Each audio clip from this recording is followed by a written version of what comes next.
오늘은 중국의 전기차 브랜드인 지컬에서 만든 전기차 지컬 7X에 대해 말해보고자 합니다. 많은 분들이 아시다시피 지컬은 중국 지리의 전기차 브랜드로서 주로 프리미엄 쪽을 담당하고 있습니다. 그리고 지컬은 중국 전기차 중 가장 탄탄한 주행 질감을 가지고 있는 것으로 유명하며 오늘 소개해드릴 지컬 7X 또한 더블 50온과 에어 서스펜션을 탑재해 아주 뛰어난 주행 질감을 보일 것으로 예상합니다. 참고로 7X의 롱 레인지 트림은 중국 기준으로 780km 주행이 가능해 주행거리가 상당히 긴다는 것을 알 수 있으며 4륜 구동 트림을 선택하면 646마력을 낼 수 있어 제로백이 3.8인데요. 이 차량의 모든 옵션을 추가하면 자그마치 6천만원이 넘습니다. 차 크기는 산타페와 거의 비슷한데 가격은 거의 팰리세이드 수준인데요. 사실 차량을 그만큼 훌륭하게 만들었다면 그게 중국차이든 어느 나라 차이든 가격을 따지지 않고 사도 될 법하지만 지컬은 예로부터 미완성차를 출시하는 안면 높은 브랜드로 유명했습니다. 예로 들어 지컬의 첫 차인 001은 차를 팔 때 완전 자율주행 옵션을 선택할 수 있었습니다. 해당 옵션의 가격은 자그마치 3만 위안으로 한국 돈으로 거의 600만원에 근접했죠. 하지만 001은 출시한 지 반년 후에서야 겨우 차선 중앙 유지 기능을 업데이트해줬으며 완전 자율주행은 아직까지도 업데이트를 안 해줬습니다. 벌써 3년이라는 시간이 흘렸는데 600만원을 주고 해당 옵션을 선택한 차주들은 아직도 완전 자율주행을 경험하지 못한 셈이죠. 이뿐만이 아닙니다. 001은 당시 시스템을 돌리는 칩의 성능이 너무 구려서 내비를 켜거나 화면을 전환할 때 렉이 아주 많이 걸리는 현상이 있었습니다. 물론 차가 출시되고 1년이 지나자 지컬에서도 해당 문제를 인지했는지 무료로 칩을 업그레이드 해줬지만 결국 칩 문제로 그동안 001을 구입한 모든 차주들이 서비스 센터를 방문해야 했었죠. 여기까지만 봐도 왜 지컬의 차량이 미완성 차량인지 알 수 있죠. 그리고 7X는 9월달에 출시된 차로서 많은 중국인들이 이번에는 제대로 된 차가 나왔겠지 하고 기대했는데 역시나 미완성 차를 출시했다는 말이 많이 나오고 있습니다. 특히 10월 이전에 출고된 차들의 조향 칼럼, 즉 핸들과 연결된 축 관련 말이 많은데요. 아무리 발 밑부분이라고 하지만 6천만원짜리인 차에 저 칼럼을 그대로 보이게 만들었다는 것입니다. 물론 저 칼럼이 그대로 노출되어 있는 차량이 없지는 않습니다. 문제는 방청 처리도 안하고 딱 봐도 뭔가 퀄리티가 떨어져 보이는 칼럼을 사용했다는 게 문제라는 점이죠. 지컬은 소비자들이 설마 이 부분까지 볼까라고 생각했던 걸까요? 중국에서 6천만원이면 사실 상당히 큰 가격인데 다른 프리미엄 브랜드에서 이 부분을 소홀히 했다는 건 뭔가 아쉽습니다. 근데 웃긴 건 하도 컴플레인이 많아서 그런지 11월 말부터 출시된 차량은 저 칼럼을 아주 매끄럽고 딱 봐도 퀄리티가 훨씬 좋아 보이는 것으로 교체했다는 것입니다. 비록 사진 속에서는 잘 안 보이지만 저건 방청 처리까지 하고 흑색으로 페인트 칠한 겁니다. 딱 봐도 저렴한 티가 났던 이전 것과는 확실히 차이가 나죠. 그에 대해 이전에 이미 차를 출고시킨 차주들 역시 본인들의 것도 바꿔달라고 했지만 지컬에서는 해결 방안을 아직도 안 내어주고 있는 상태입니다. 근데 문제는 이건 아주 사소한 문제라는 것입니다. 지금 7X의 가장 큰 문제는 바로 A필러에 잡음이 난다는 것인데요. 7X 품질 문제 관련 이슈 중 가장 많이 나오는 게 바로 A필러 잡음입니다. 하도 지컬에서 해당 이슈에 대해 답변을 안 하자 어느 차주가 지컬 대리점을 2개나 바꿔가며 방문하면서 스스로 연구해내 드디어 문제점을 찾았는데요. 바로 페달 쪽에 위치한 컨트롤러 박스와 각종 선이 제대로 고정되어 있지 않아서 잡음이 들렸던 거라고 합니다. 이건 차량 설계 오류라 직접 부드러운 천 같은 것을 사이에 끼워서 잡음을 해결해야 한다고 하는데요. 문제는 이런 문제가 발생했어도 지컬로부터 그 어떤 보상도 못 받았다고 합니다. 지컬에서 문제점을 인식 못하고 오히려 소비자들이 스스로 문제점을 해결한 셈인데 이건 너무 심하지 않나 싶네요. 그리고 지컬의 한국 출시 소식 또한 점점 들려오고 있는 가운데 국내 많은 인플루언서 분들을 통한 지컬의 시승기도 계속 올라오고 있습니다. 그중 가장 이목을 많이 끌었던 차량은 바로 지컬 001 FR인데요. 해당 차는 쿼드 모터를 탑재하여 1265마력을 내는 괴물입니다. 가격 또한 1억 4천만원이 넘어가서 많은 한국 분들이 해당 차량 시승기에 관심을 가진 걸로 알고 있는데요. 근데 그거 아시나요? 이전에 어느 중국 자동차 리뷰어가 아이오닉 5N을 타고 중국 서킷에서 랩타임을 찍었는데 001 FR과 고작 0.2초 차이밖에 안 났습니다. 用同样轮胎且有1300马力的001 FR只慢了 0.2秒，简直堪称恐怖。最重要的是，它真的是完全能进1分09的，因为当天我刷圈的这台黑车条件真。最后一圈1分，当时开的时候只有80%多的，然后轮胎完全是凉的。最重要的是，这个车是一个带天窗的版本，我的妈！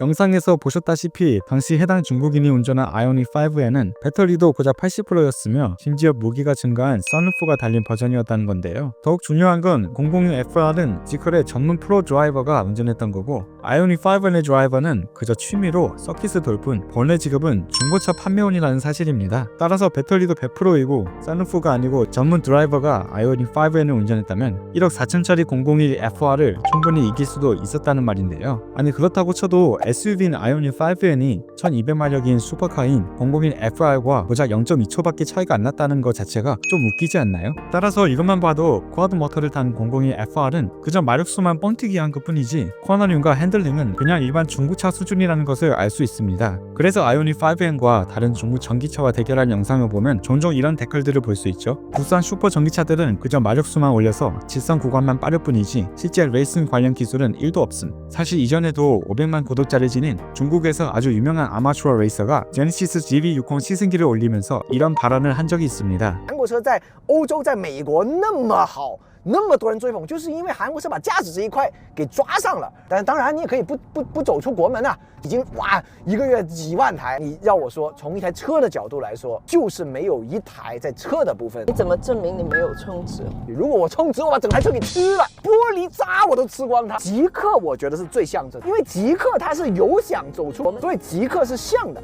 但极客做的没有它好，30多万你就想嘛，极客就大一点、威一点、帅一点，这个车呢就好开一点。 GV60은 SUV인데 그 어떤 G컬 차량도 이 차의 주행 질감을 따라잡을 수 없다니. 아마추어 레이서, 그것도 중국인이 이런 말을 했으니 한국 미디어에서 그렇게 칭찬하던 G컬 차량들은 솔직히 말해 주행 질감이나 운동 성능은 거의 없다고 봐도 무방합니다. 제가 이전에 올린 GD의 고성능 차인 링크앤코 03과 아반떼 M 대결 영상을 보셨던 분들은 아시겠지만 3,500만원 정도의 아반떼 N이 8천만원의 링크앤코 03 TCR을 쉽게 이겨버렸을 정도로 사실 중고차의 주행 질감은 현대와 비교하기엔 아직 많이 멀었다는 것이죠. 冲线1分13秒5，这个圈速虽然没有能战胜改装的伊兰特恩，但是已经算挺快。日常就跟7万块的普通伊兰特一样买菜，但是赛道里又跟疯狗一样快，不管是赛道还是日常，都跟疯狗一样。 随时随地报价42万，这个确实是价呢，甚至让它的这个圈速都显得不是那么惊。 물론 중고차도 중고차만의 장점이 있는 건 사실입니다. 7S 같은 경우 아주 뛰어난 UI 시스템과 아직 완벽하진 않지만 그래도 상당히 뛰어난 수준의 도심속 자율주행 시스템, 뒷좌석에서 꺼낼 수 있는 선반과 냉장고 등 수많은 편의사항과 다양한 옵션을 가지고 있기 때문에 단순 주행 질감이 안 좋아서 이 차가 안 좋다고 하는 건 말이 안 되겠죠. 하지만 국내 미디어에서 보여준 저 화려한 옵션들은 대부분 6천만 원이 넘는 최고급 트림에만 볼 수 있는 옵션일 뿐 아니라 앞서 언급한 조향 컬러 문제, 그리고 지금껏 계속 미완성 차를 그대로 출시했던 G컬의 횡보를 보면 이 차를 과연 사도 될지 안 될지에 대해선 소비자들의 판단에 맡겨야 할 것 같은데요. 제가 괜히 계속 미완성 차를 강조하는 게 아니라 실제로 G컬의 001 같은 경우 2024년에만 3번이나 부분 변경을 거쳐서 24년 초에 차를 구입한 차주들의 중고차 값은 이미 감을 잡을 수 없을 만큼 떨어진 상태이며 G컬 차량은 5개월마다 새로 출시된다는 말이 나올 정도로 많은 소비자들의 욕을 먹고 있는데요.